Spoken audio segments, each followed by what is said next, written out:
3. It's a ridiculous amount of improvement for joining the stable. And I think he'll be able to reach the same heights over fences in time. I just don't think he's necessarily a short-term project. It might take 2 or 3 runs before he's up and running. Laura's apologising as she walks past. Yeah, she is, isn't she? It's obviously taken a while to get back ready.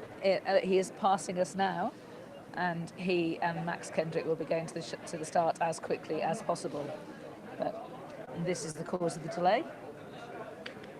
Laura just giving them both best of luck. It's not too far to go. Yeah, it won't be very far at all. So, your summary, who did you think, again, was going to take them along? That's not Oscar. Yves Oscar was lining up as if he may do so. Geoffroy has been a front runner, a prominent racer in his time over hurdles. Whether they tinker with things slightly now he's chasing, I'm not so sure.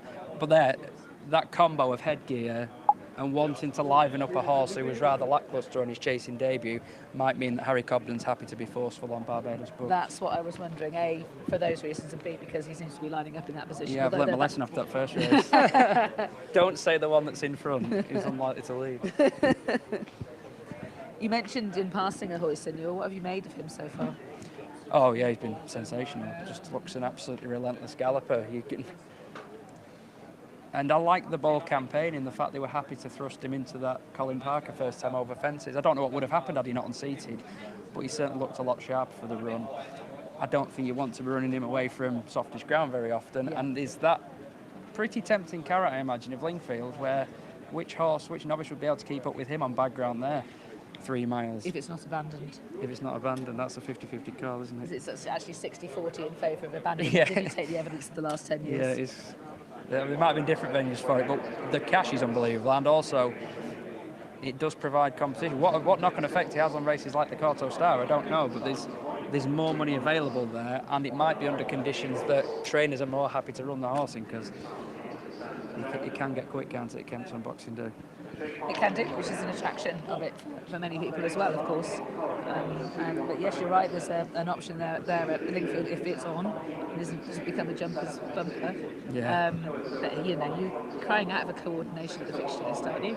Yeah, I know. I mean, it seemed that the money's been offered and they were happy to take it, and that was the first consideration before perhaps anything else. But it's not to be sniffed at. When you look down the list of what these races will be worth, 150k here, 100k there, it's significant cash. And I'm not knocking it. I think it's great, the injection of cash. I'm just talking about the lack of coordination. Yeah, I guess that's the thing, isn't it? The money would have been presumably the first thing that they've seen, and maybe think about everything else afterwards. But yeah, we'll obviously find out a lot more with races like the Corto Star. What sort of field we get for that. It's often a healthy size field, and it's often a properly run race and a proper novice, of course, but there is a chance that 2 or 3 detract are taken out and head to Lingfield instead because the money is so good. You think Kempton and Goodish ground would suit a Hoy Senior? I think it's a potential negative. Maybe he's just an extremely good horse who can cope with anything, but his main attributes for me are just his strong galloping nature, that ability to sustain a pace that takes others out of the comfort zone. There weren't any mugs behind him at Newbury, and he made them look like mugs. I think he's very exciting. And the stable as a whole referenced how their horses tend to look. They've had a great campaign so far. His stablemate Corach Rambler is the favourite for this, the limited handicap chase. Let's join Alan. Thanks, Olivia. Yeah, just about to walk around this fence, heading over to their starting point between these 2 fences on the new course. Flags are raised. Walking in, and they're off. This Racing event away, is now the Tiggy's in Trust at novices at limited handicap steeplechase, an extended 3 miles and a furlong, and towards the first of their 21 fences. Geoffroy is just about in front over the first. Rather ponderous jump there from Corach Rambler. Spent plenty of time in the air over jump number 1.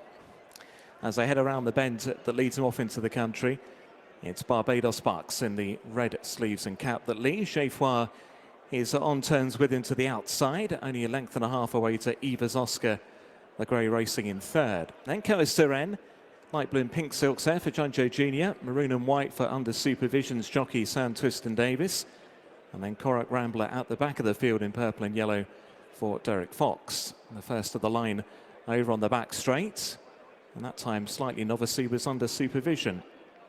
Geoffroy shows down towards the water jump. Fence number 3 from Barbados Bucks. And then Evers Oscar and Alan Johns, the grey, from under supervision.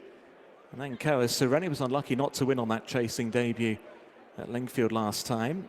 Corach Rambler, the entry winner at the back of the field. Now to their first open ditch. They've all handled that okay. And now quickly to another plain fence number 5. Geoffroy and Max Kendrick lead by 2.5 lengths. That's over that plain one. From Barbados Bucks, who's wearing blinkers for the first time. And his second start over fences today. Between horses, under supervision, and Sandtwist and Davis. Running now towards another open ditch.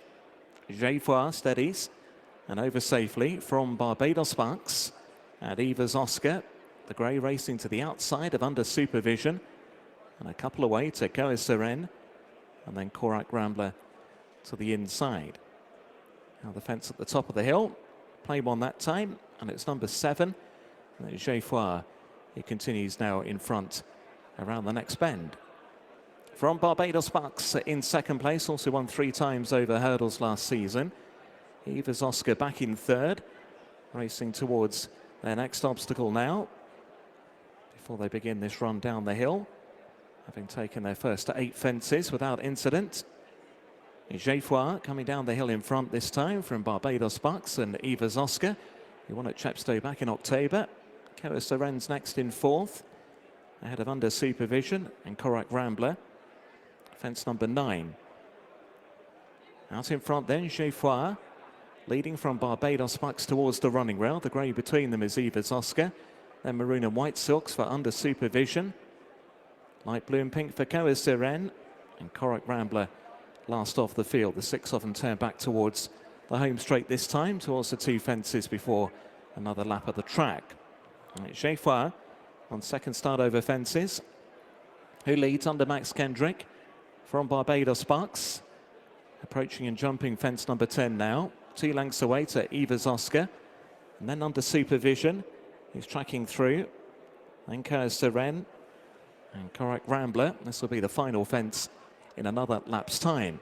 Geoffroy leading a length and a half to Barbados Bucks as they work away from us once more. Evers Oscar in third place from under supervision, and then a further length and a half back to Koa Seren, and the back marker they held up, Corach Rambler under Derek Fox. Into the far side they race towards the next line of 4 fences. First one a plain one, followed by the water. And approaching fence number 12, Geoffroy has now established about a 3-length lead. To Barbados Bucks and under supervision from Evers Oscar and Koa Seren. Over the 12th, the back marker is still Corach Rambler. Now to the water jump for the second and final time.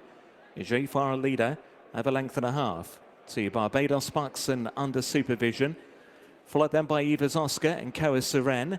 And then Corach Rambler, who's still been weighted with at the back, as they now begin to head towards another open ditch. Number 14, Geoffroy, over in front by 2 lengths to under supervision, improving now to move up into second. Barbados Bucks was ridden away from that fence. Corach Rambler beginning to make some headway. And then Evers Oscar, the leader, was in close to that one, Geoffroy, and has now given way to under supervision briefly, but Geoffroy now back level again as they start to climb over on the back towards another open ditch. This is the final ditch in the contest. It's number 16, under supervision, put in a good leap to the inside to now lead clearly as they begin to race towards the 17. Geoffroy driven back on terms again before the next fence. Evers Oscar third, then Corach Rambler in 4th now from Barbados Bucks. Geoffroy made another mistake at that obstacle. Koa Seren's dropped out to be last of all. Nudging away there on Koa Seren is Junjo Jr. as they begin to swing towards what will be 4th in the finish. Fence number 18. Geoffroy keeps on coming back at under supervision as they approach 4 out. Geoffroy again in a bit too close to the fence though. Corach Rambler jumped up right into contention towards the outside in purple and yellow, and it's now all changed. Corach Rambler is still racing pretty enthusiastically together with Evers Oscar under supervision. Still travels kindly down the hill. Geoffroy keeps on battling away despite the jumping errors. Then Koa Seren and Barbados Bucks. That was 3 from the finish to the outside. Corach Rambler in purple and yellow now moving into the lead by a length or so and travelling going okay, seemingly, with Evers Oscar the Grey nearly on terms. 2 lengths away to Under Supervision, who's ridden along for more in third. Geoffroy is now also under pressure back in fourth as the field begin to straighten towards 2 out in the Tiggy's Trust. Novices Limited Handicap Steeplechase, and it's Korak Rambler in purple and yellow silks. Derek Fox will have a small lead from the grey. Evers Oscar, who got it wrong in second. Under Supervision back in third. Then Geoffroy and Coa Seren. They're racing down towards the final fence, and it's Korak Rambler who leads. Korak Rambler over okay from Evers Oscar, who will certainly rally now inside the final furlong. Here comes the grey Evers Oscar on terms though under Alan Johns. Korak Rambler is battling away to the far side. Korak Rambler and Evers Oscar. Korak Rambler drifting right over towards the stand side as he